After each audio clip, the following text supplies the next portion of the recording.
누가복음 1장에는 이제 세례 요한이 잉태되고 또 예수님께서 또 잉태되시고 그리고 이제 2장에 가서 예수님이 이제 탄생하시는 장면이 나왔죠. 그리고 오늘 3장에는 이제 세례 요한으로 다시 좀 넘어가서 세례 요한이 어떠한 사역을 했는지, 그리고 이제 4장부터는 본격적으로 예수님이 어떤 사역을 했는지 이렇게 진행이 되는 겁니다. 세례 요한이 이제 마지막 선지자죠. 그러니까 세례 요한 때까지가 율법과 선지자라 이렇게 표현을 합니다. 율법과 선지라는 건 구약이라는 얘기입니다. 그러니까 세례 요한 때까지가 딱 구약의 시기예요. 그래서 마태복음에는 뭐라고 나와 있냐면 이제 세례 요한 때부터 천국은 침노를 당한다 이렇게 표현이 됩니다. 천국은 침노를 당한다는 건 뭐냐면 이제는 이스라엘에게만 국한되었던, 그죠, 하나님의 나라. 그러나 이제는 믿음으로 취하여 들어가는 나라가 된 거예요. 열려 있는 거죠. 이제는 만인에게 열려 있되 믿음으로 취하는 나라가 되는 거예요. 자, 그래서 이제 세례 요한이 그러면 어떤 사역을 하고 있는가? 우리 3장을 우리가 같이 참고하면서 다시 한번 보도록 할게요. 자, 3장 1절에 보면 디베리오 황제가 통치한 지 15해. 이 디베리오는 우리가 그 전에 그 예수님이 태어날 쯤에 그때 이제 황제가 아구스도였죠. 그죠? 가이사 아구스도. 이 아구스도가 바로 그 옥타비아누스, 그렇죠? 카이사르, 그 다음에 옥타비아누스, 그리고 난 다음에 이제 그의 또 양자였던 티베리우스가 바로 이 디베리오예요. 근데 그 황제가 다스린 지 15해 본디오 빌라도가 이제 유대의 총독으로 이제 왔죠. 헤롯이 갈릴리의 분봉왕으로 그 동생 빌립이 이두레와 드라고니 지방의 분봉왕으로, 루사니아가 아빌레네의 분봉왕으로, 안나스와 가야바가 대제사장으로 있을 때 하나님의 말씀이 빈들에서 사가랴의 아들 요한에게 임했습니다. 이렇게 좀 누가는 기록할 때 굉장히 그 시대적인 것들을 굉장히 자세하게 설명을 하죠. 왜냐면은 지금 이거 자체가 바로 그 데오빌로라고 하는 로마의 고위 계층의 사람에게 지금 편지를 보내는 거기 때문에 이미 다 그것들을 다 알 거 아니에요. 그 시대에, 그때에 잘 아시죠? 어떤 상황이었는지. 그러면서 이제 얘기를 하는 겁니다. 자, 2절에 보니까 안나스와 가야바가 대제사장으로 있을 때 하나님의 말씀이 빈들에서 사가랴의 아들 요한에게 임했다라고 이야기를 합니다. 우리 그 세례 요한에 대해서 이야기할 때 그 우리 1장 80절에 보면 이제 세례 요한이 태어나고 그 세례 요한은 이렇게 설명을 하고 있었죠. 80절에 아이가 자라며 심령이 강하여지며 이스라엘에게 나타나는 날까지 빈들에 있으니라 라고 하죠. 그러니까 하나님께서 세상과 단절시켜 그리고 홀로 하나님을 대면하며 그렇게 자기를 준비하며 하나님이 계속 그 심령을 강하게 하시고 준비시켰어요. 그리고 때가 되어서 드디어 이 세례 요한에게 그 빈들에서 하나님이 만나주시죠. 그래서 사실은 이제 광야, 이 빈들은 바로 하나님을 만나는 곳과 같은 곳이에요. 그래서 이 이스라엘 백성들을 그 애굽, 그 시끄럽고 번잡스럽고 화려한 그런 노예로 있었던 그곳에서 건져내시어 하나님은 광야로 데려가시는 이유는 그곳에서 자기의 백성으로 만들기 위함이죠. 그곳에서 하나님의 말씀을 주셨고요. 거기서 훈련을 했었던 거예요. 마찬가지로 이 세례 요한도 그렇게 하나님이 빈들에서 그렇게 훈련을 시켰고 또 하나님이 낮아진 마음을 거기서 주셨겠죠. 꼭 이스라엘 백성들 40년 광야 동안에 낮아지게 하려 하심이라 라고 하셨던 그 하나님의 역사가 요한에게도 있었겠죠. 그리고 사명을 알게 됐을 것이고요. 그때 때가 되어서 하나님이 요한에게 그 말씀하십니다. 누가 비슷하냐면 모세도 비슷해요. 모세도 그 화려했던 이집트의 왕자의 삶을 다 청산시키고 40년 동안 어디서 살아요? 미디안 광야에 살잖아요. 그죠? 그 미디안 땅에 가서 자기의 모든 소유도 하나도 없이, 그 양들은 다 누구 거예요? 장이 이드로 거 아닙니까? 그러니까 40년 동안 아무것도 없는 그곳에서 양만 쳐다보면서 그렇게 40년 동안 살게 하시고 하나님이 때가 되어 모세를 부르죠. 그죠? 그것도 광야에서 말입니다. 시내산에서 부르는 거 아닙니까? 그런 것처럼 꼭 세례 요한이 그렇게 그 선지자들 또 모세처럼 그렇게 하나님이 좀 부르시고 인도하시고 또 말씀을 주시고 계시다, 이런 걸 좀 볼 수 있어요. 자, 우리가 세례 요한에 대해서 이야기할 때 세례 요한의 사명에 대한 것들은 이미 앞에서 좀 자세하게 설명을 했어요. 자, 그런데 오늘 말씀해 보니까 그거와 연장선상에서 우리 4절을 보시면 선지자 이사야의 책에 쓴 바, 이 말씀이 이사야 40장 3절 이후에 있는 말씀인데요. 광야에서 외치는 자의 소리가 있어 이르되 너희는 주의 길을 준비하라, 그의 오실 길을 곧게 하라. 그러니까 이 세례 요한의 사명.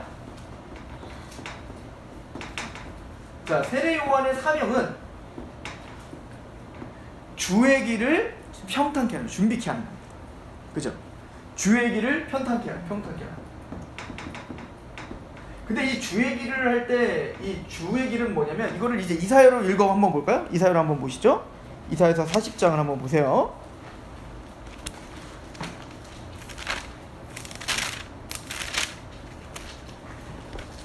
이사야서 40장 3절부터 자 1절부터 제가 읽어볼게요. 너의 하나님이 이르시되 너희는 위로하라, 내 백성을 위로하라. 그죠? 이제 계속 하나님이 이스라엘을 심판할 수밖에 없어. 내가 너희를 완전히 풍지박살 낼 거야. 바벨론을 끌려갈 거야. 너희는 그럴 수밖에 없어. 쇳덩어리야. 머리끝부터 발끝까지 성한 데가 없어. 막 그렇게 막 심판을 명하시다가 이제 하나님은 이사야를 통해서 뭐라고 하냐면 너의 백성, 이스라엘 백성들을 위로하라는 거야. 왜? 회복을 명하는 거죠. 근데 위로하는데 보세요. 2절. 너희는 예루살렘의 마음에 닿도록 말하며 그곳에게 외치라. 그 노역의 때가 끝났고 그 죄악이 사함을 받았느니라. 그의 모든 죄로 말미암아 여호와의 손에서 벌을 배나 받았느니라 할지니라 하시니라. 자, 이제 때가 됐다. 노역의 때가 끝났고 너의 모든 죄는 사함받는다. 자, 이거를 선포하라는 겁니다. 이게 위로죠.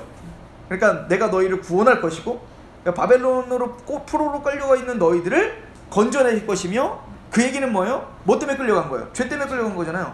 그 모든 죄를 사할 것이다. 이게 위로예요. 이게 좋은 소식이죠. 그죠? 자, 그리고는 그럼 그 구원의 때, 구원과 죄사함의 이 사건이 언제 이루어지죠? 3절에 보면 외치는 자의 소리가 이르되, 이게 외치는 자가 올 거라고 이야기하는 거죠. 앞으로 외치는, 그러니까 바벨론 포로 귀환이 이사야가 말하는 궁극적인 성취가 아닌 거예요. 그죠? 그 바벨론에서 포로가 되어 수룹바벨 성전이 세워지는 것, 이게 1차적인 성취지만 이게 궁극적인 성취는 아니라는 말이에요.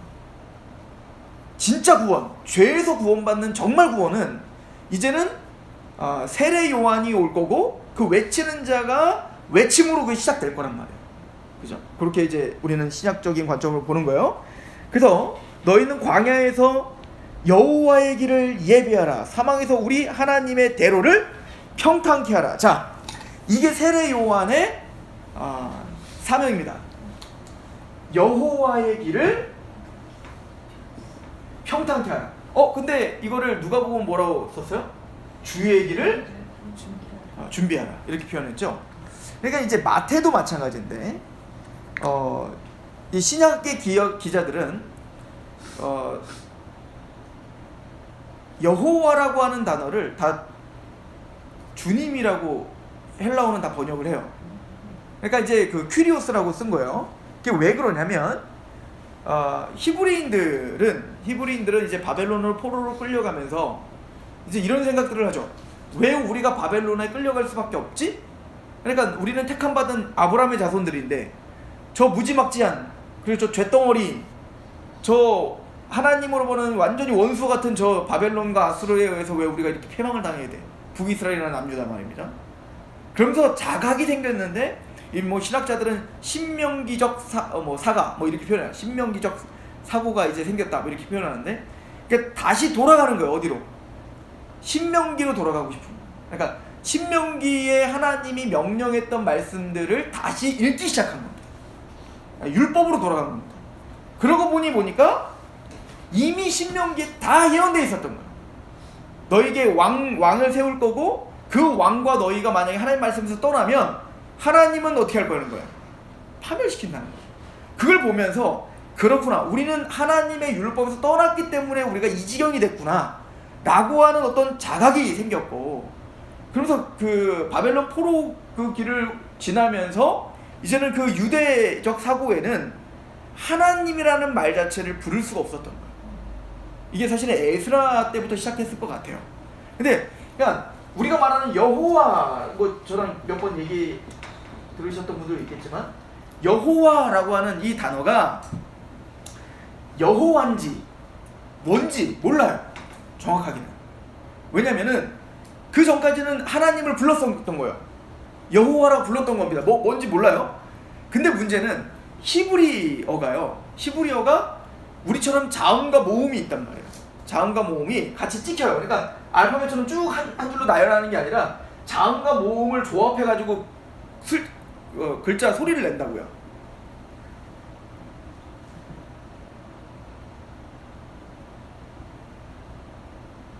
여기 여호와야. 그러면 이게 자음인데 이렇게 찍는 거예요. 그러니까 이게 모음이에요.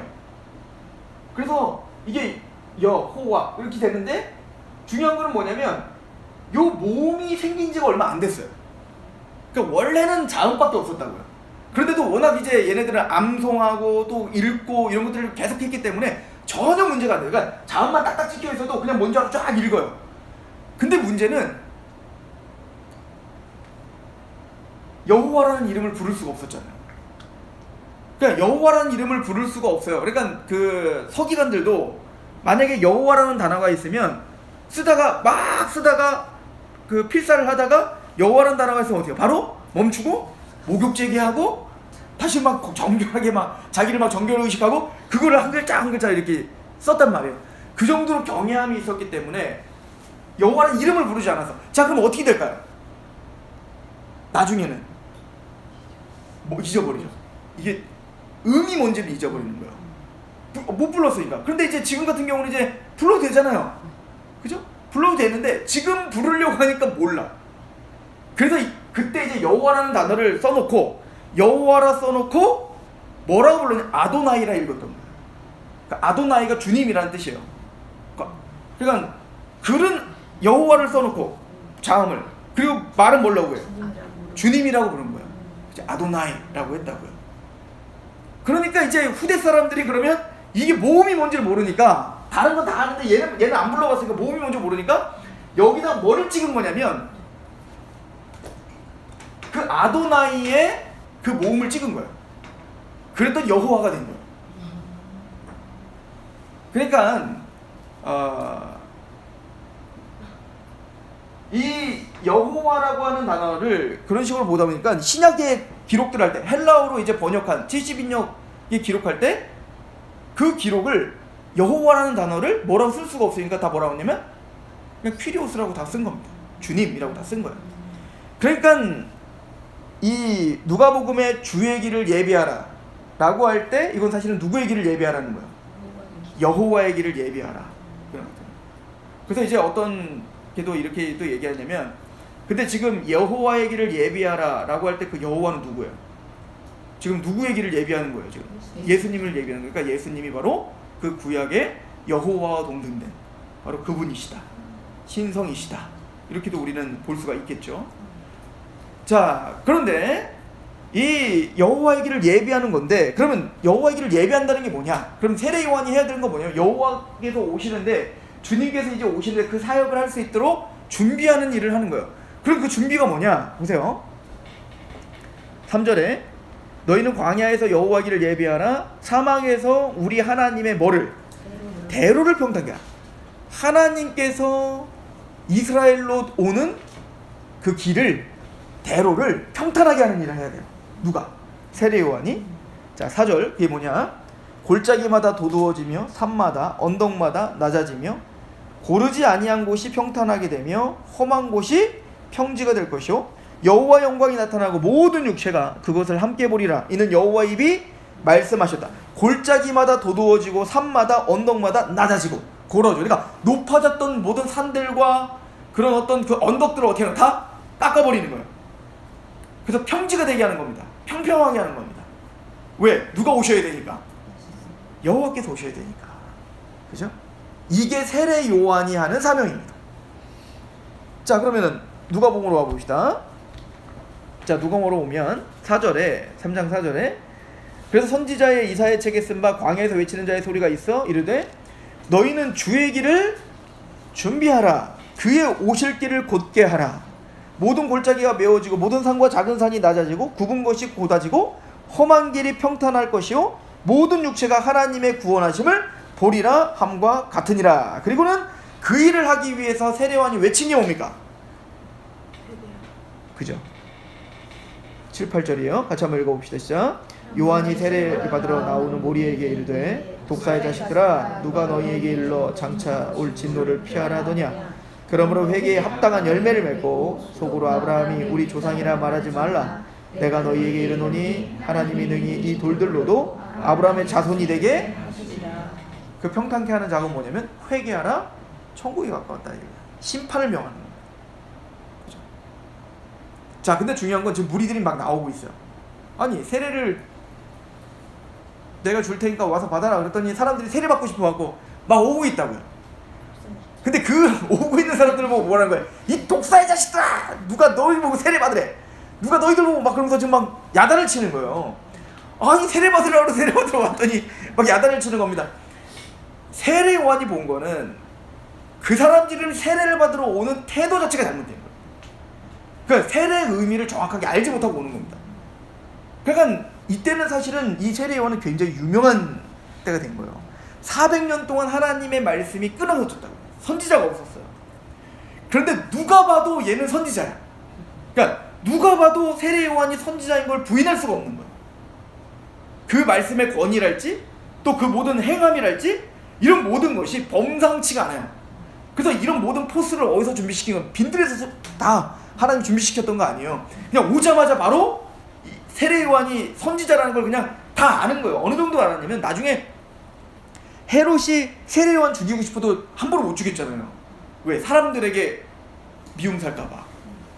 나중에 바리새인한테 예수님이 그러잖아요. 야, 세례 요한은 누구로부터 보냄받았냐? 그랬더니 세례 요한, 그 바리새인들이 세례 요한 죽은 다음에도 아무 말도 못 하잖아요. 왜? 만약에 세례 요한이 하나님부터 왔습니다 라고 하면 근데 왜 니들은 회개 안 했어? 이렇게 될 것이고, 만약에 그냥 사탄이 보냈다 이렇게 되면 모든 백성들에게 돌맞을까봐 대제사장과 바리새인들 벌벌 떨었단 말이에요. 그 정도로 모든 군중들이 세례 요한이 선지자인 걸 그냥 알았어요. 그러니까 지금까지 400년 동안 말라기가 끝으로 세례 요한이 올 때까지 400년 동안 하나님의 말씀이 지금 끊겼단 말입니다. 그런 상태에서 지금 세례 요한이 범상치 않은 선지자가 지금 말씀을 선포하니까 얼마나 사람들이 열광했겠냐고요. 드디어 하나님이 우리에게 말씀하기 시작했다. 그러면서 구원의 때가 우리에게 왔다라고 생각했다고요. 그러니까 그 사람들의 죄에 대한 개념을 여기서 했나요? 이 죄에 대한 개념을 여기서 했나? 지난주에 여기서 했죠? 그죠? 누가 보면 여기서 저기서 하니까 그죠? 새벽.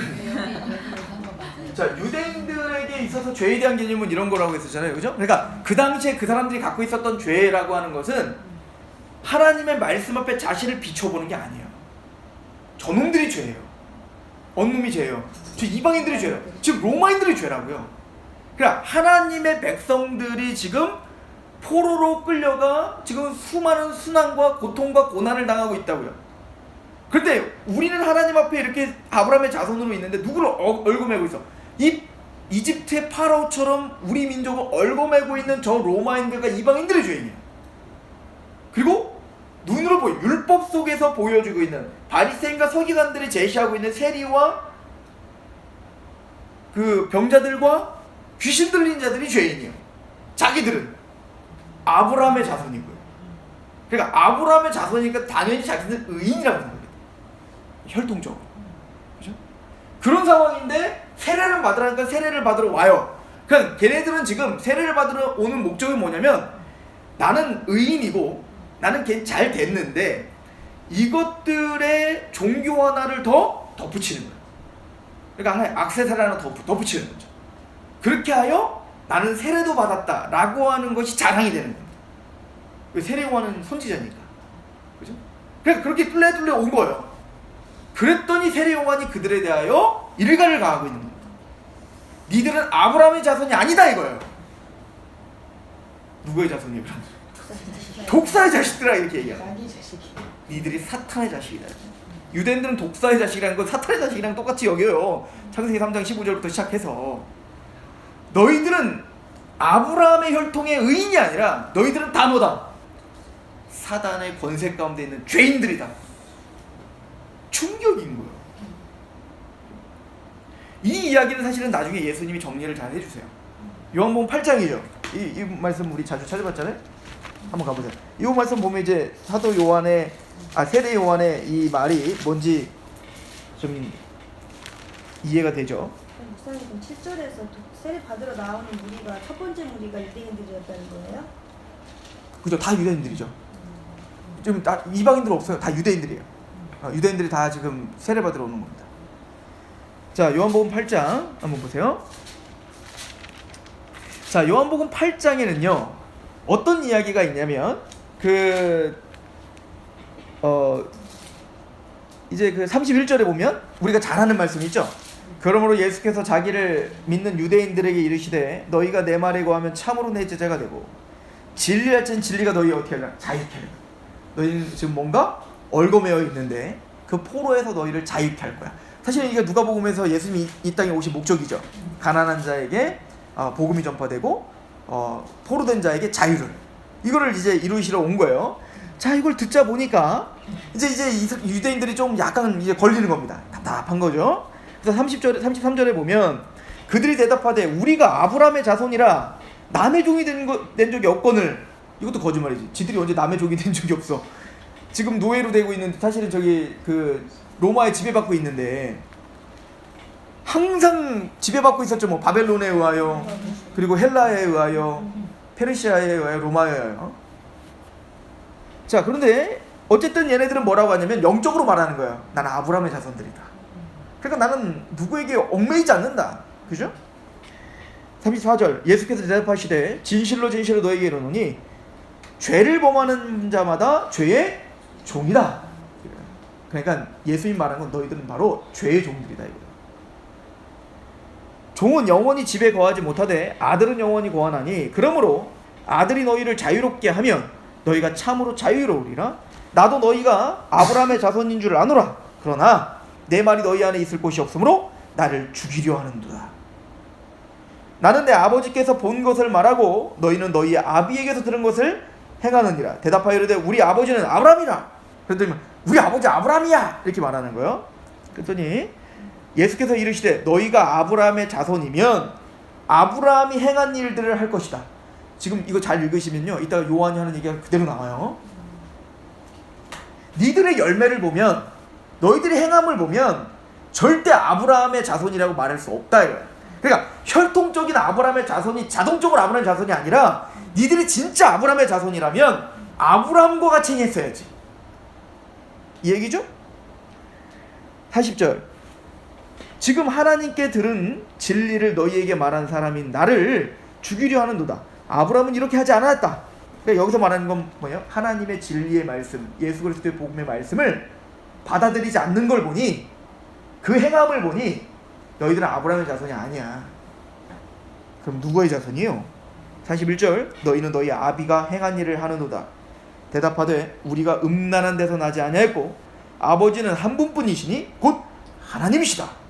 우리는 하나님께 났다. 우리는 음란한 짓을 한 적 없다. 그랬더니 예수님 말합니다.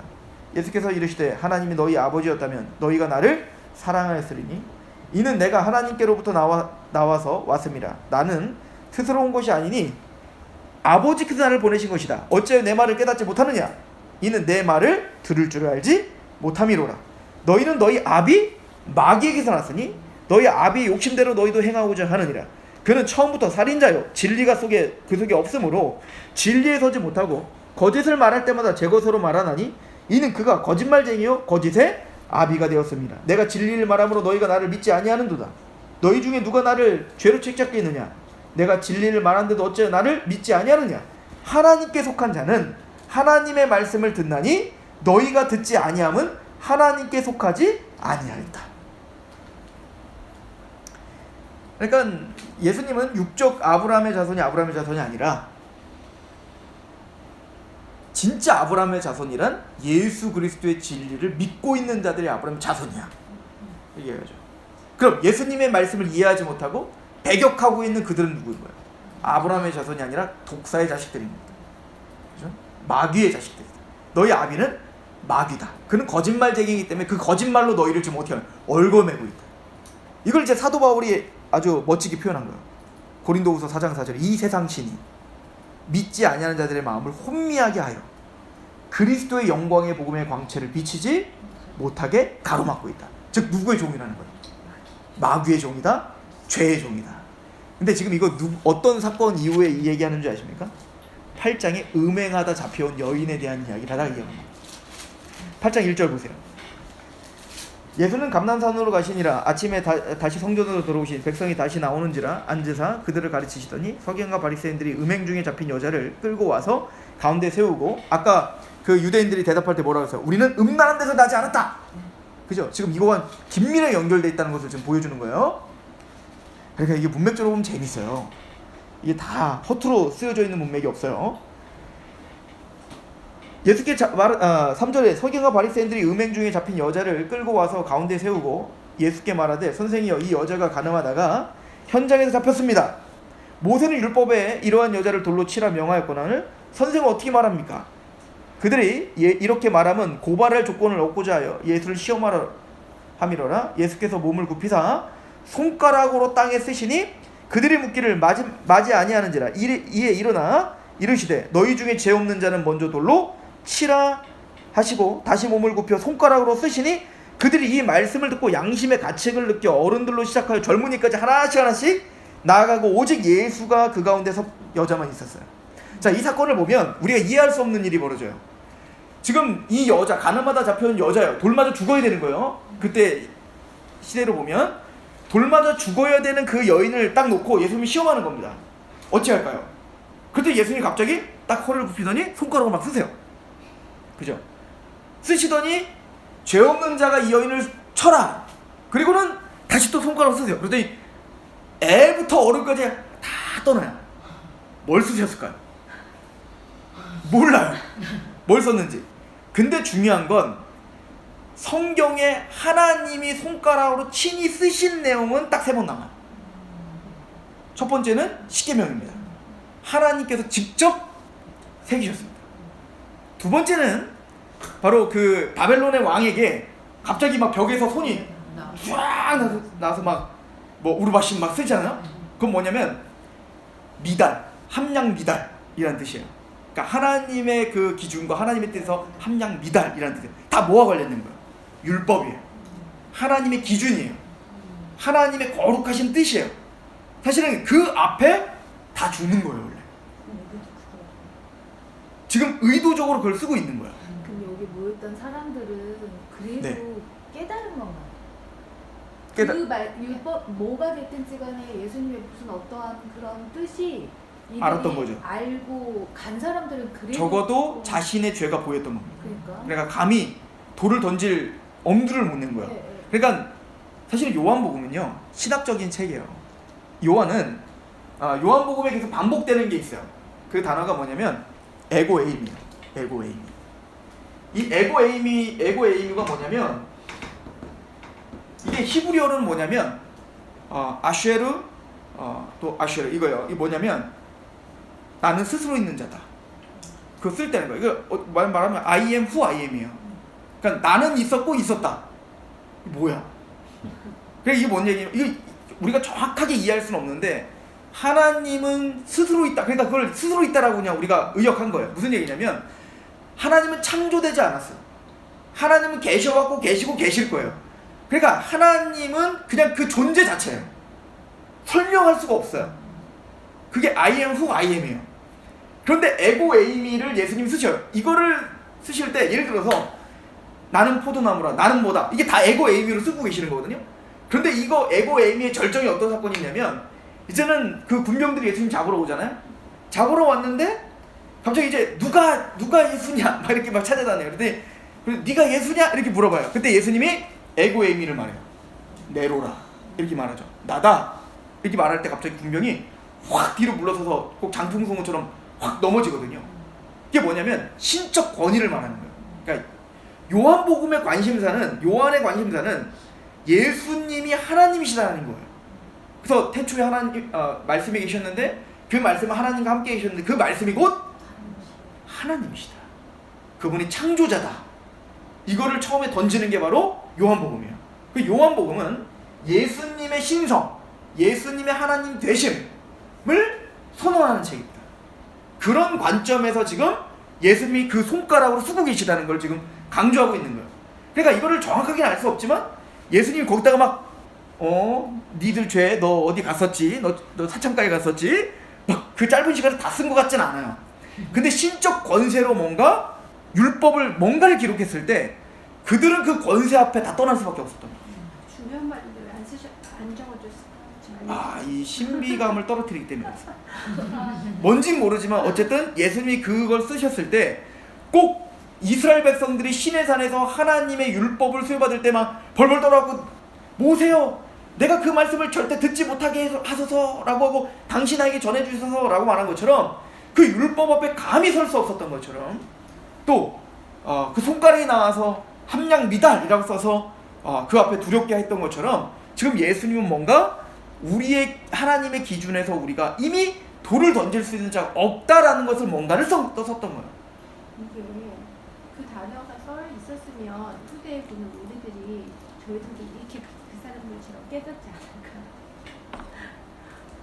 그게 아니기 때문에 안 썼죠. 그 당시 뭔가 시대적 배경 가운데 뭔가 있었던 겁니다. 그렇죠? 자, 아무튼 지금 그걸 쓰니까 다 떠났죠. 지금 이 장면은 뭐냐면 이 음행하다 잡혀온 이 여인이 돌맞아 죽어야 되는 건 다 맞는 거예요. 누구도 알아요. 근데 그 돌맞아 죽어야 될 사람은 이 여인뿐만 아니라 모두 다다. 니들이 다 음행하는 자들이다. 이걸 예수님이 또 요한은 강조하고 있는 겁니다. 그리고는 이야기하고 있는 겁니다. 우린 다 독사의 자식들이라. 그러니까 합해서 보면 우리는 다 죄 중에 태어났고 또 우리는 사단의 권세 가운데 있다. 이거를 설명하고 있습니다. 그러면 세례 요한의 외침이 뭔 줄 알죠? 그래서 이제 이렇게 말하는 거예요. 독사의 자식들아, 누가 너희들 보고 이렇게 말하죠? 한번 보세요. 7절. 요한이 세례를 받으러 나오는 무리에게 이르되 독사의 자식들아, 누가 너희에게 일러 장차 올 진노를 피하라더냐. 누가 감히, 니들이 감히 어떻게 하나님의 진노를 피할 수 있겠냐. 진노 받아라 이거예요. 그러니까 너희들은 진노받기 합당하다 이겁니다. 왜? 너희들은 독사의 자식이니까.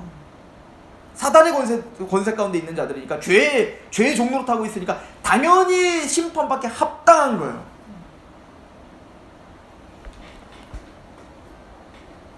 그러므로 회개에 합당한 열매를 맺고, 이게 핵심이죠. 그들은 뭔가 세례를 받으러 왔지만 참된 회개를 하는 마음이 없었던 거예요. 자신이 얼마나 죄인이며 자신이 얼마나 사단의 권세 가운데 비참한 존재인지를 전혀 이해하지 못하고 그냥 나온 거예요.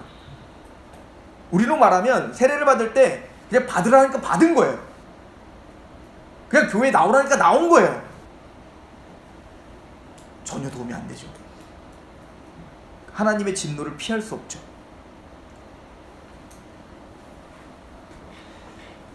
합당한 열매를 맺고 속으로 아브라함이 우리 조상이라 말하지 말라. 내가 너희에게 이르노니 하나님이 능히 이 돌들로도 아브라함의 자손이 되게 하신다. 아브라함의 자손인 게 도대체 뭐냐? 이 돌들로도 하나님도 아브라함 자손에, 그러면 아브라함 자손인 거예요. 아무것도 아닌 거예요. 그러면 궁금하죠. 도대체 그럼 어떤 열매를 맺으라는 거지? 그래서 물어봅니다. 9절에 이미 도끼가 나무 뿌리에 놓였으니 좋은 열매 맺지 않는 나무마다 찍혀 불에 던진다. 그러니까 하나님의 진노의 그 도끼는 이미 뿌리에 와 있어요. 이제 찍으면 돼요. 그렇죠? 지금 그 상황이라는 거예요. 급박한 겁니다. 긴박한 겁니다. 뒤로 미룰 수 있는 게 아닙니다. 하나님 앞에 통회하고 회개하는 건 죽기 직전에 하지 뭐 내가 누릴 것 아니에요. 그거는 내가 생각하는 시기고 오늘이 마지막일 수도 있어요. 이건 긴박한 요청인 거죠. 10절 그러니까 무리들이 물어봐요. 무리들이 물어 이르되 그러면 우리가 무엇을 해야 됩니까? 도대체 뭘 해야 됩니까? 그랬더니 이제 세례요한이 이렇게 대답해요. 대답하여 이르되 옷 2벌 있는 자는 옷 없는 자에게 나눠줄 것이고 먹을 것이 있는 자도 그렇게 할 것이고 세리들도 세례를 받고자 하여 와서 이르되 선생님 우리는 무엇을 해야 됩니까? 그 세리들한테는 이르되 부과된 것 외에는 거두지 말라 하고 너무 네 유익과 욕망을 위해서 세례를 세금을 걷지 마는 아니에요. 다 거둬야 돼요. 그런데 죄 짓지 말라는 거죠. 네 욕망을 위해서 더 걷지 말라는 거예요. 또 14절에 군인들이 또 물어봐요. 군인들도 물어 이르되 우리는 무엇을 합니까? 하매 이르되 사람에게서 강탈하지 말며 거짓으로 고발하지 말고 받는 급료를 족한 줄을 알라. 이렇게 이야기를 합니다. 그러니까 일반 사람들에게는 옷이 2벌 있으면 1벌은 나눠주고 먹을 게 2개 있으면 하나는 나눠줘라. 세리에게는 이거는 이제 돈에 대한 문제죠. 너에게 맡겨진 것만 걷지 너에게 맡겨지지 않은 것을 월권하여 너의 유익을 위해 착복하지 마라. 군인들은 힘이죠. 권력이에요. 그 힘으로 남들의 것을 빼앗는 데 사용하지 말라. 너에게 있는 것을 그냥 족한 줄 알고 하나님께 감사하라. 이게 열매래요.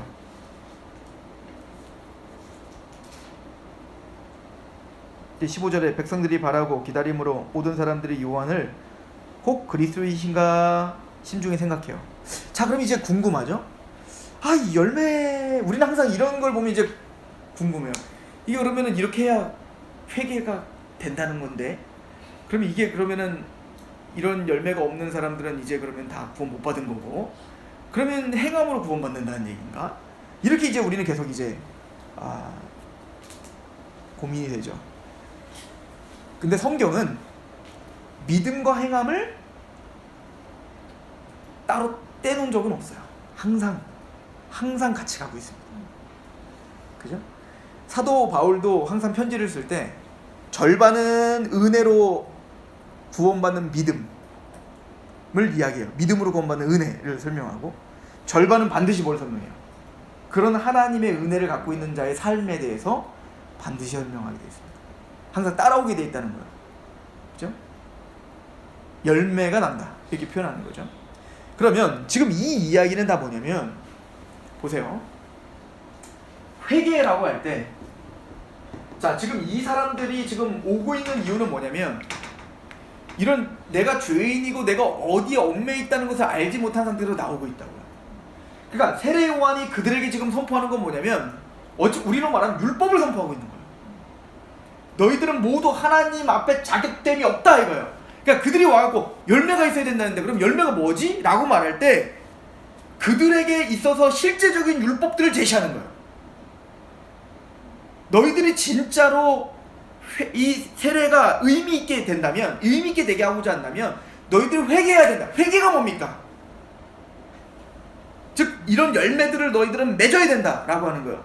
그 앞에 섰을 때, 그 정확한 하나님의 율법 앞에 섰을 때 우리가 그 하나님의 말씀을 지켜 살아가고 내는 것이 얼마나 힘든 것이며, 그것이 얼마나 우리에게 지금 우리의 수준에 의해서 볼 때 이것이 얼마나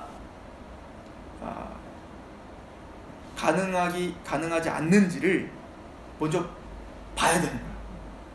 그러니까 세례 요한이 던진 화두는 뭐냐면, 너희가 죄인이라는 것, 또 사단의 권세에 있다는 것을 인식시켜야 되는 거예요.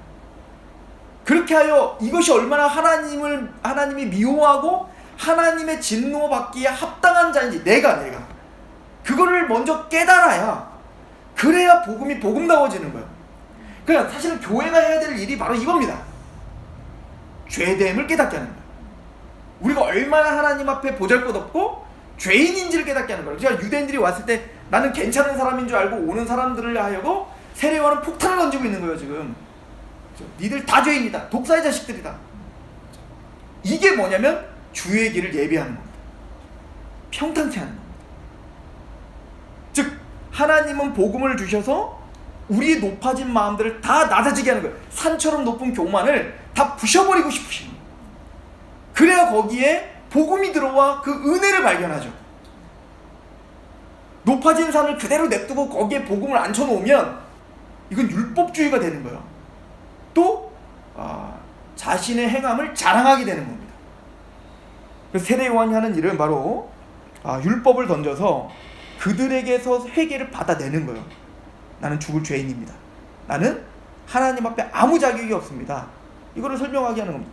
자, 그러면 지금 이 열매를 맺으라는 건 그런 헛소리입니까? 아니죠. 진짜 그러면 정말 회개한 사람은 이런 열매가 나타난다는 거예요. 어떻게? 이렇게.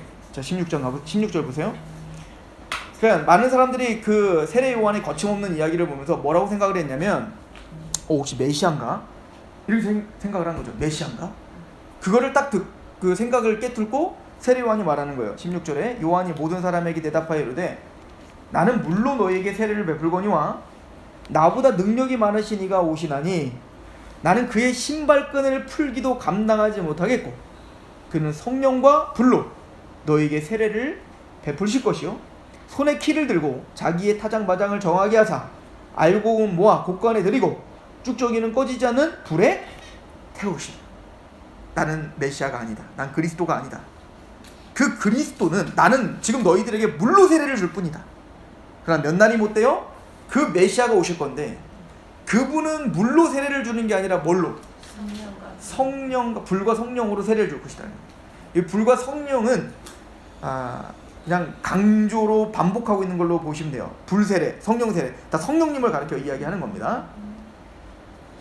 자, 그러니까 중요한 건 뭐냐면 세례 요한은 예수님을 이야기할 때 그분은 성령으로 세례를 주는 분이다. 이걸 강조하고 있죠. 자, 이제 다시 우리가 누가복음을 지금까지 배웠던 것에 다시 한번 돌아보면 1, 2장에서 또 앞으로도 누가가 가장 강조하고 있는 게 뭐였습니까? 성령이었죠. 세례 요한이 잉태되어 예수님이 지금 태중에 있는 마리아가 오니까 갑자기 엘리사벳에 있었던 태중에 있던 그 막대 뛰놀았죠. 막. 그걸 뭐라고 해서 성령 충만했기 때문이었다. 이렇게 표현하죠. 그러니까 성령님이 누구를 알아보게 해요? 예수님을 알아보게 해요. 사가랴가 또 엘리사벳이 마리아가 그리고 안나 뒤에 나오는 그리고 또 그 나이 많았던 분 누구였죠? 시몬. 자, 이 모든 사람들의 공통적인 특징이 뭐예요? 성령 충만했어요. 성령 충만하여 예수를 알아봤다고 합니다. 그러면 우리에게 진짜 회개를 하고 그런 열매를 맺게 하는 분은 누구라는 거예요? 성령님. 그 성령님이 아니면 우리는 우리의 죄됨을 볼 수도 없습니다. 그 성령님이 아니면 그 예수를 믿을 수도 없게 합니다. 그래서 이제 이걸 요한복음 16장에 얘기하는 거 아니에요? 이걸 제가 몇 번 얘기했잖아요. 그죠? 성령님이 이 땅에 오시면 너희들에게 할 게 있다. 그게 뭐라고 합니까? 세 가지를 알게 하신다는 거잖아요. 죄에 대하여, 의에 대하여, 심판에 대하여 성령님이 알게 하신다는 거예요. 그럼 죄라함은 너희가 나를 믿지 않는 것. 예수를 믿지 않는 게 왜 죄인지를 알게 하시는 게 누구라는 거예요? 성령입니다. 그러니까 지금 여기에 적용해 보면 유대인들이 지금 막 몰려왔어요. 자신들 의인이라고 생각하면 몰려왔어요. 세례 받는 회개하라, 천국에 가겠다 그러다가 예, 세례 받을게요라고 왔지만 진짜 회개하는 게 아니었어요. 그러면 성령님이 오셔야 그들은 진짜 회개를 하는 거예요. 그럼 성령님이 오시면 뭘 깨닫게 하는 겁니까? 예수님이 아니면 우린 죄인이라는 걸 알게 됩니다. 그러니까 우리가 생각하는 또 우리가 말하는 유대인들의 전통이 있잖아요. 장로의 전통. 그 장로의 전통을 다 지키면 의인이라고 생각했다고요. 그 대표적인 사람이 뭐예요? 그 부자 청년이잖아요. 부자 청년이 와서 예수님께 뭐라고 합니까? 선생님, 어떤 선한 일을 하여야 우리가 영생을 얻습니까? 그러니까 이 부자 청년은 어떤 마음이 있었냐면 어떤 선한 일을 해서 영생을 얻을 거라고 생각했던 거예요. 근데 또 한편으로 보면 예수님이 그러잖아요. 야, 선한 일이 뭐냐? 한 계명 지켜라.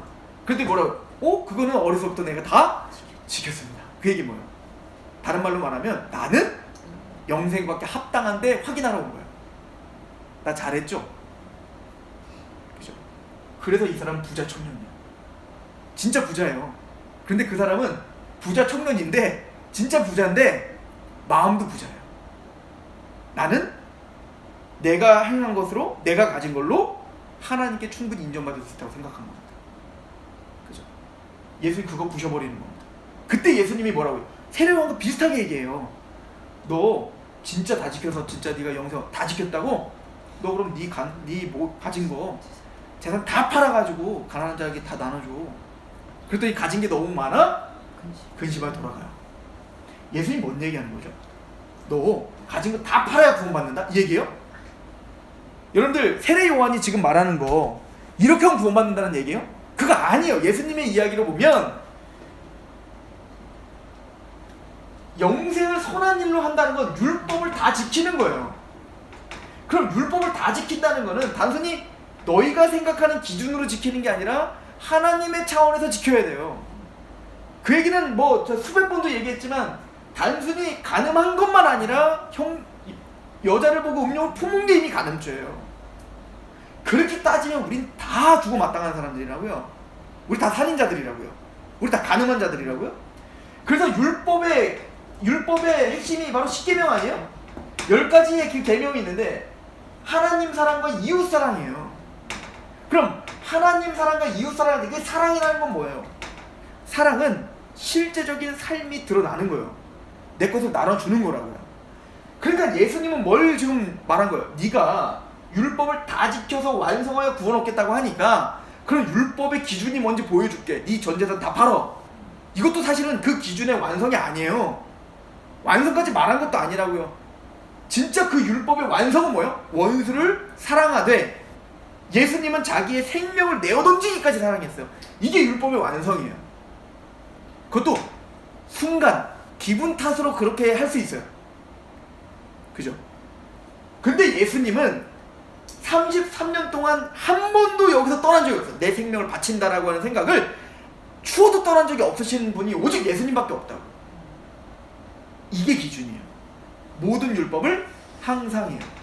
그러니까 예수님이 이 청년과 대화를 나누면서 이 청년이 진짜 알게 하고 싶은 게 뭐예요? 네 전재산 팔아서 다 나눠주면 너 영생 얻는다는 거예요? 그거 다 팔아서 줘도 영생 못 얻어요 얘. 왜냐면 그건 율법의 기준이 아니기 때문에 그래요. 근데 예수님은 그들의 약점이 알아요. 얘는 죽어다 깨나도 전재산 팔아도 못 나눠줘요. 너 그거 못 나눠주잖아. 근심하여 돌아가잖아. 그래서 어떻게 선한 일을 하여 너희가 영생 얻겠다고 하물며 네가 어떻게 선하다고 생각할 수 있겠니? 지금 보세요. 군인들에게 말하고 있는 거, 그냥 무리들에게 말하고 있는 거, 세리에게 말하고 있는 그 내용들이 달라요. 뭐죠? 그 군인으로서 지금 가장 약한 부분인 거예요. 왜? 나에게 힘이 있잖아요. 그거 빼앗고 싶잖아요. 사실 군인들에게 너 세금 잘 내라? 나 잘 내고 있는, 이렇게 할 수 있는 거예요. 세례요한은 그들에게 뭐 하는 거예요? 그들이 가장 약한 부분을 들춰내요. 그거 해 라고 하는 거예요. 또 세리에게 너 간음하지 말라고 그러면 나 간음 안 했는데? 이럴 수 있는 거잖아요. 근데 그 세리에게 뭐라고 하는 거예요? 세금? 착복하지 마. 근데 모든 세리들이 다 착복하고 있었대. 그래서 세리만 되면 다 매국노예요. 매국노. 그러니까 그걸 지적하는 겁니다. 그냥 각자에게 그것이 진짜 열매야, 그것이 하면 너 영생 얻어, 세례요한 그걸 말하는 게 아니라 니들 그거 못하잖아요. 너희들은 죄인이다. 그러니까 너희들은 지금 아브라함의 자손이라고 말하면서 군인으로서 너희들은 아브라함의 자손이었던 그러지 말았어야 되는데 너희들은 지금 그러고 있지 않는가. 너희가 아브라함의 자손이라고 지금 막 하나님께 막 자랑을 하고 있지만 너희들 세리로서 지금 그러고 있지 않는가? 너희들 일반 백성들 2개 있으면서 하나 나눠주는 게 아니라 뺏어가는 자들이 너희 아니야? 하나라도 더 얻으려고? 이게 우리의 수준 아닌가? 그러니까 세례 요한이 지금 그들에게 말하고 있는 건 뭐냐면, 또 예수님이 말하고 있는 건 뭐냐면, 하나님 앞에 우린 다 죄인이다. 이걸 누가 알게 하시는 거예요? 성령님이 아니면 죽었다해도 이건 모르는 겁니다. 그 성령님이 죄에 대해서 깨닫게 하는 거예요. 예수님이 아니면 우린 다 죽어마땅한 거예요. 예수님으로 구원받지 않으면, 죄를 용서받지 않으면 우리는 완전 죽어마땅한 죄인들이고 하나님의 진노의 포도전을 우리는 마셔야 될 사람들이다. 그래서 의는 뭐예요? 아하, 율법을 다 지켜서 뭔가 행해서 의롭다움이 아니라, 의라함은 내가 아버지께로 가니 너희가 다시는 나를 보지 못하는 거다. 그게 뭐예요? 예수님의 십자가와 부활과 승천 외에는 의롭게 할 수 있는 수단이 없어요. 성령이 그걸 알게 하시는 거예요. 율법을 통하여 우리가 얼마나 죄인인지를 알게 하고, 그래서 우리에게는 의가 전혀 나타날 수 없음을 보고 예수님의 십자가와 부활과 그래서 아버지께로 가시는 그 구속의 완성이신 그 사역만이 우리를 의롭게 하시는 유일한 방편이구나, 이걸 알게 하시는 거예요. 그리고 이미 누가 심판을 받았다? 예수님의 십자가 부활로 통하여 세상 권세가, 세상 임금이 이미 머리가 박살났다는 걸 믿게 하는 겁니다. 사실은 요거요, 이 죄와 의와 심판에 대해서요, 제가 보니까 요거를 차근차근 설명해 주는 게 복음서 전체예요. 이거 설명해 주는 겁니다. 이거 설명하기 위해서 나병 환자를 고쳤고요, 중풍병자를 고친 거고요, 사탄을 내어쫓은 겁니다. 우리가 나중에 이제 보겠지만 나병 환자처럼 부정한 자고, 우리가 열병 환자처럼 우리가 그렇게 진노밖에 합당한 자고, 또 우리가 사단의 권세 가운데 있는 그 귀신 들린 자만 그 귀신 들린 게 아니라, 그래서 아무도 감당하지 못하잖아요. 막 다 막 뿌리치고 막 세상 다 끊어버리고 막 그러잖아요. 그런 그 강력한 그 권세가 우리를 지금 부여하고 지금 꽉 잡고 있다. 나중에 보면 거라사에 가면 거라사 귀신에게 어떻게 합니까? 귀신 떼가 가는데 돼지 몇 마리가? 2,000마리? 1,000마리? 하여튼 1,000마리는 넘어요. 몇 명에게 들어간 귀신이. 그러니까요, 우리가 생각하는 그 사단의 권세가 우리가 생각하는 이상인 거예요. 그러니까 그 사단이 몇 천마리나 되는 그 사단이 누구를 부여잡고 있는 거예요. 그 거라사에 있는 사람만 부여잡고 있는 게 아니라 그게 바로 사단의 권세가 우리를 지금 부여잡고 있다는 거예요. 그거 어떻게 우리가 의롭다움을 받을 수 있고 어떻게 우리가 거룩해질 수 있겠냐고요. 이거를 깨달아 알게 하는, 이게 성령님이 하시는 거예요. 그래서 누가복음은 이렇게 얘기해요. 불과 성령으로 성령과 불로 너에게 세례를 베푸실 것인데 손에 키를 들고 자기의 타작마당을 정하게 하사 알곡은 모아 곡관에 들이시고 쭉저기는 꺼지지 않는 불에 태우시랴. 예수님이 심판주라는 얘기인데요. 이건 그 예수님이 그래서 이제 알곡과 가라지 비유를 하시잖아요. 그죠? 그래서 이 교회 안에, 이 땅의 교회 안에는 여전히 불안정해서 알곡과 가라지가 있습니다. 그러니까 그 천사들이 와서 그러죠. 그 주인께서 알곡을 뿌리셨는데 거기에 원수가 와서 가라지를 뿌렸어요. 지금 다 가라지 뽑아버릴까요? 그때 뭐라고 하죠? 냅둬라. 괜히 가라지 뽑다가 누구도 뽑힌다. 알곡 다친다. 그때가 되면, 마지막 심판 때가 되면 정확하게 알곡과 가라지를 쫙 구분할 거예요. 우리 계시록 14장 가보시죠.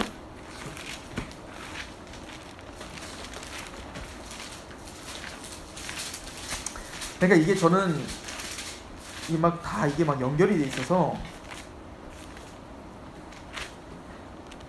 성경을 하나에만 집중해서 보면 안 돼요. 전체 골고루 다 같이 봐야 되는데, 여러분들 계시록 13장이 이제 용과 두 짐승에 대한 얘기잖아요. 말 그대로 사탄에 대한 얘기예요. 사탄이 어떤 권세로 우리를 지금 얽어매고 있고 육육의 표를 줘서 자신의 사람으로 만들었는지를 보여준다고요. 이게 뭐냐면 사단의 권세 가운데 세상 사람들을 가리키는 거예요. 13장은 육육의 표를 받은 자들, 그죠? 그러면 그 안에 있던 자들 중에 건진받은 자들이 있어요. 그들이 누구냐? 바로 14만 4천이에요. 그죠? 그래서 육육의 표, 이마와 그 오른손목에 육육의 표, 짐승의 표를 받죠. 그건 누구냐? 용과 두 짐승의 사람들이라는 얘기인 거예요.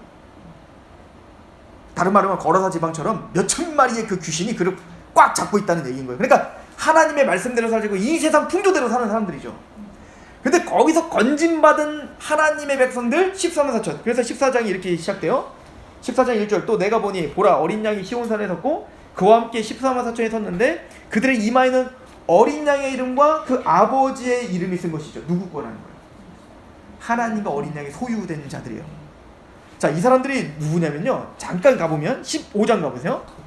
15장 1절에 보면 또 하늘에 크고 이상한 다른 이적을 보매 일곱 천사가 일곱 재앙을 가져왔으니 곧 마지막 재앙인데요. 이게 이 마지막 심판을 보여주고 있는데 마지막 이제 심판에서 막 다 이제 진노를 보여주는데 하나님의 진노가 이것으로 마치리로다. 어찌 보면 세례 요한이 누가 이 진노를 피하라 하더냐 이 진노겠죠. 그죠? 마지막 진노. 근데 보니까 이때 어떤 일이 벌어지냐면요. 2절 보세요. 또 내가 보니 불이 섞인 유리바다 같은 것이 있고 짐승과 그의 우상과 그의 이름의 수를 이기고 벗어난 자들이 유리바닷가에 서서 하나님의 검은고를 가지고 하나님의 종 모세의 노래 어린 양의 노래를 불러 이르되 이렇게 말합니다. 보세요. 지금 바닷가가 있는데요. 유리바닷가가 있어요. 근데 그 바닷가 너머에는 구원받은 사람들이 있다고요.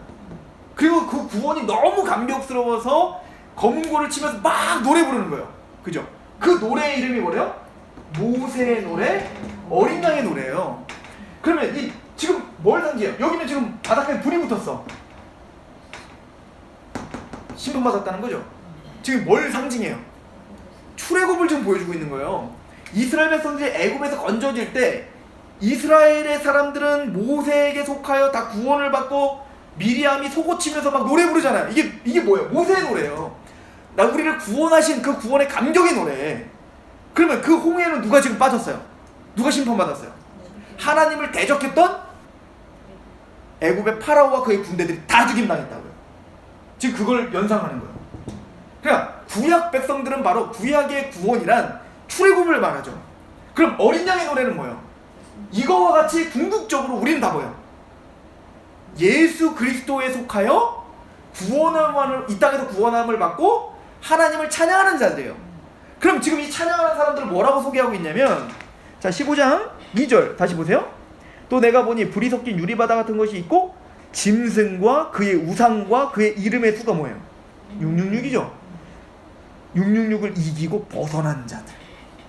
그러니까 사실은 우리는 다 그 세상 권세 가운데 이스라엘이 원래 애굽의 파라오의 권세 가운데 그들을 위한 람셋과 피라밋을 짓고 하나님의 영광을 위함이 아니라 그들을 위해 살았다는 거예요. 그런 것처럼 우리가 세상의 권세 가운데 사단의 권세 가운데 죄의 권세 가운데 눌려 그게 666이라고요. 거기에서 하나님이 아니라 세상을 위해 나를 위해 내 탐욕을 위해 우상숭배를 위해 살았다고요. 근데 하나님은 거기서 우리를 건져주신 거예요. 그죠? 이긴 자들이에요. 그래서 이게 13만 4천인데 그래서 제가 이걸 보려는 거예요. 우리 14장 다시 보세요. 그래서 13만 4천의 특징이 뭐예요? 3절 14장 3절 그들이 보좌 앞과 내 생물과 장로들 앞에서 뭘 불러요? 새 노래를 부르니 땅에서 뭘 받은 사람들? 속량함을 받은 14만 4천 밖에 능히 이 노래를 배울 거예요. 이게 뭐예요? 모세의 노래와 어린 양의 노래. 지금 무슨 얘기죠? 그 죄 가운데 죄와 사단 권세 가운데 있었던 우리를 십자가의 어린 양의 피로 건져주셔 속량함을 받고 그 감격으로 하나님을 찬양하고 노래하고 있는 자들. 신구약 전체에 택함 받은 하나님의 백성들을 가리키며 이야기합니다. 이 14만 4천이죠. 자, 그리고 자 계시록 13장에는 뭐에 대해서? 용과 두 짐승과 거기 권세 가운데 사는 세상. 14장은 누구? 근데 거기서 건진받은 하나님의 택함받은 14장이죠. 구속함을 경험하여 하나님을 마음을 다해 찬양하고 그걸 끝난 게 아니라 새 노래만 그냥 입으로만 부르는 게 아니라 뭐라고 해요? 4절에 이 사람들은 여자와 더불어 더럽히지 아니하고 순결한 자라 어린 양이 어디로 인도하든지 어떻게 하는 자라며? 따라가는 자들이요. 그리고 말하죠. 사람 가운데 속량을 받아 처음 익은 열매로 하나님과 어린 양에 속한 자들이니 그 입에 뭐가 없어요? 거짓이 없어요. 이거 지금 요한복음의 말과 연결된 거예요. 사단은 뭐예요? 마귀는 처음부터 거짓말장이라 거짓말을 해요. 속여서. 근데 이 사람들은 뭐예요? 이제는 하나님께 속하여 건진받아 진리를 말하는 사람들이에요. 복음을 이야기하고 복음을 말하는 사람들이죠. 자, 14장은 바로 그런 택함을 하나님의 백성들. 그러면 얘네들의 운명이 어떻게 될까요? 그 운명을 설명합니다. 자, 14장 마지막 이렇게 돼요. 14절 보시죠. 마지막 수학. 14절에 또 내가 보니 흰 구름이 있고 구름 위에 인자와 같은 이가 앉았는데 그 머리에는 금 면류관이 있고 그 손에는 예리한 낫을 가졌어요. 잘 보시면 지금 누가 낫을 갖고 계시죠? 인자와 같은 이가 지금 낫을 갖고 계세요. 이거 누구십니까? 예수님이죠. 예수님이 낫을 들고 계십니다. 15절에 또 다른 천사가 성전으로부터 나와 구름 위에 앉은 이를 향하여 큰 음성으로 외쳐 이르되 당신의 낫을 휘둘러 거두소서. 땅의 곡식이 다 익어 거둘 때가 이르렀음이니이다. 구름 위에 앉으신 이가 낫을 땅에 휘두르매 땅의 곡식이 거두어지는, 예수님이 친히 그 낫을 들고 누굴 거둬들이는 거예요? 14만 4천을 거둬들이는 겁니다. 알곡이죠. 하나님의 백성들을 곳간에, 그죠? 새하늘과 새 땅에 넣는 겁니다. 그럼 이제 13장에 있었던 육육의 표를 받은 자들 어떻게 될까요? 용과 두 짐승에 따랐던 자들 심판이죠. 17절 또 다른 천사가 하늘에 있는 성전에 나오는데 역시 예리한 낫을 가졌어요. 이거 누가 가졌어요? 천사가 가졌어요. 인자가 아니에요. 또 불을 다스리는 다른 천사가 제단으로부터 나와 예리한 낫을 가진 자에게 향하여 큰 음성을 불러 이르되 내 예리한 낫을 휘둘러 땅에 포도송이를 거두라. 말이 다르죠? 아까는 그 알곡 거둘 때는 거두세요 이러죠. 근데 여기는 거둬라 이렇게 하죠. 그러니까 이거는 뭐요? 예수님이 직접 걷는 게 아니에요. 이제는 예수님이 누굴 시켜서 다 이제 거둬들이는 거예요. 누굴 거둬들이죠? 악한 자들을 포도송이를 거두라. 그러니까 포도송이를 비유하는 겁니다. 그리고는 19절에 천사가 낫을 땅에 휘둘러 땅에 포도를 거두 하나님의 진노의 큰 포도주 틀에 맷돌이죠. 거기서 막 밟는 거예요. 그랬더니 성 밖에서 그 틀이 밟히니 틀에서 피가 나서 말 굴레까지 닿으니 1600스타디온에 퍼졌더라. 약 500km. 그러니까 서울에서 부산보다 더 긴 거리에 피가 확 퍼지는 겁니다. 처참한 진노의 잔이 뭔지를 보여주는 거죠. 예수님께서 바로 이 일을 행하신 거예요. 그죠? 그래서 세례요한은 이걸 지금 설명하고 있는 겁니다. 다시 보세요. 누가복음. 요거 좀 배경을 보시고 누가복음 3장을 와보시면 7절에 손에 키를 들고 자기의 타작마당을 정하게 하사 알곡은 모아 곳간에 들이시고 쭉정이는 꺼지지 않는 불에 태우실 겁니다. 그 기준점이 누구야? 예수예요. 사실은 이거는 근데 마지막 심판 때에 알 수 있는 게 아니라 이 심판과 이 진노, 내가 정말 이 진노를 받을 것인가 아니면 영원한 그 하나님의 그런 복락이 누릴 것인가는 이미 이 땅에서 정해지는 거예요. 어떻게? 요한복음 3장을 가보시죠.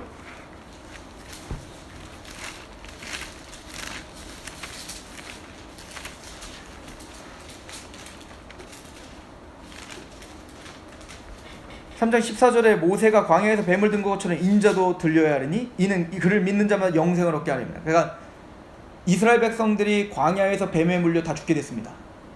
그죠? 우리로 말하면 사단에 물려서 창세기 3장에 아담이 사단에 의하여 뱀의 꼬임에 넘어가 물렸어요. 그래서 어떻게 된 겁니다? 사망이 왔죠. 죽을 수밖에 없게 됐죠. 그때 하나님께서 약속하신 게 여자의 후손이 뱀의 머리를 밟는 거예요. 그죠?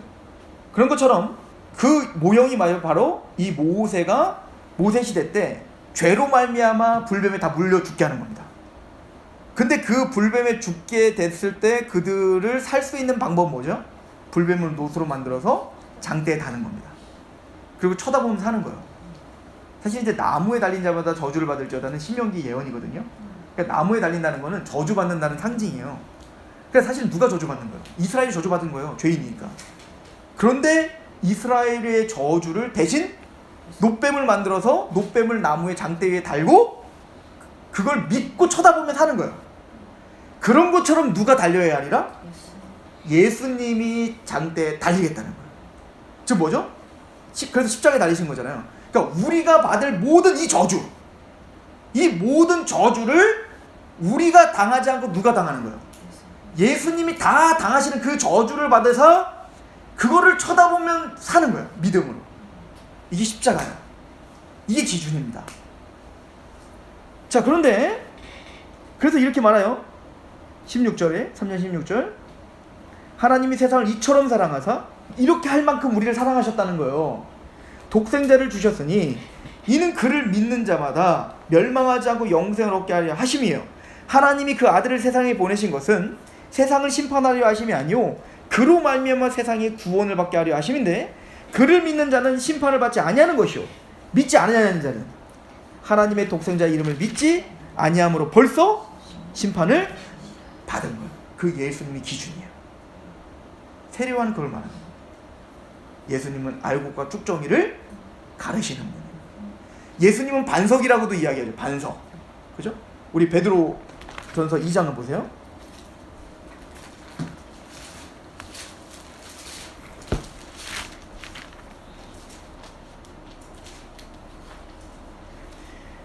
베드로전서 2장 7절 그러므로 믿는 너희에게는 보배이나 믿지 아니하는 자들에게는 건축자들이 버린 그 돌이 모퉁이의 머릿돌이 되고 또한 부딪히는 돌과 걸려 넘어지게 하는 바위가 되었다.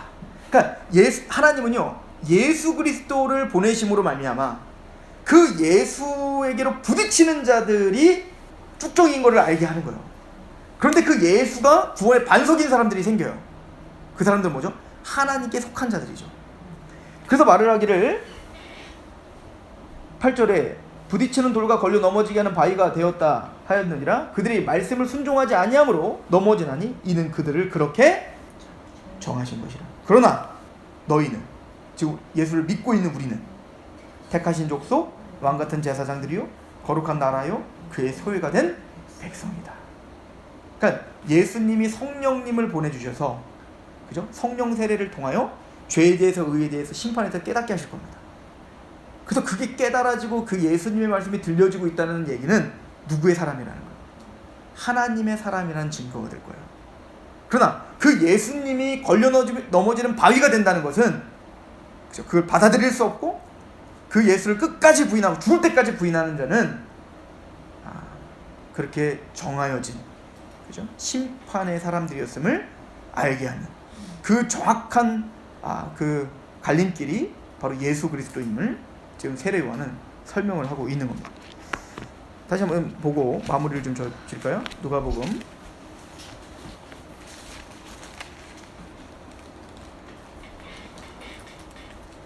18절에 3장 18절에 또 그 밖에 여러 가지로 권하여 백성들에게 좋은 소식을 전하는 이게 좋은 소식이에요. 이게 복음입니다. 좋은 소식은 하나님이 복 주신대요. 하나님은 당신을 사랑합니다. 하나님은 당신이 이 세상에서 정말 영광스럽게 되길 원합니다. 이게 좋은 소식이 아니라 죄인됨을 깨닫게 하는 게 좋은 소식입니다. 그리고 그 예수님만이 우리의 유일한 구원자시며 우리의 유일한 죄에서 건져줄 수 있는 분임을 성령 세례를 주시는 분임을 설명하는 게 좋은 소식이에요. 자, 그럼 어떻게 될까요? 이런 소식을 전하는 세례요한은 어떻게 되는 걸까요? 19절부터 20절까지 옥에 갇히더라로 끝나는 겁니다. 고난입니다. 이게 누가는 의도적입니다. 사실은 이 이야기하고 사실은 옥에 갇힌 건 뒤의 일이에요. 왜냐면 지금 21절부터 세례 받으시잖아요. 그냥 시간 순서대로 이 얘기를 여기다 쓸 이유가 없다고요. 나중에 쓰면 되는 거예요. 근데 지금 누가는 그걸 앞당기는 거예요. 지금 그거가 연결짓는 거예요. 그런 좋은 소식을 전했더니 어떻게 돼요? 핍박받죠? 고난당하죠? 사람이 싫어하죠? 우리 6장 가봅시다.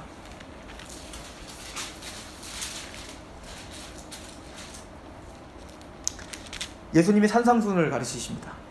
하나님의 나라의 다름이 무엇인지 설명합니다. 그리고 진짜 복이 뭔지를 설명합니다.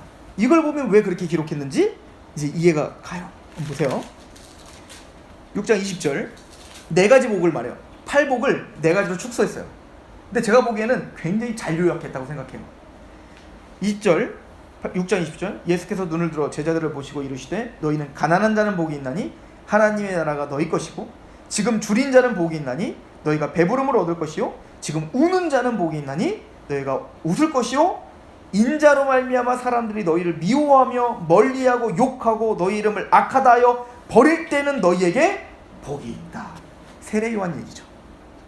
또 예수님이 그렇게 사셨고요. 제자들이 그렇게 살아야 됩니다. 세례 요한은 가난했습니다. 세례 요한이 외쳤던 것도 줄인 자에 대한 거예요.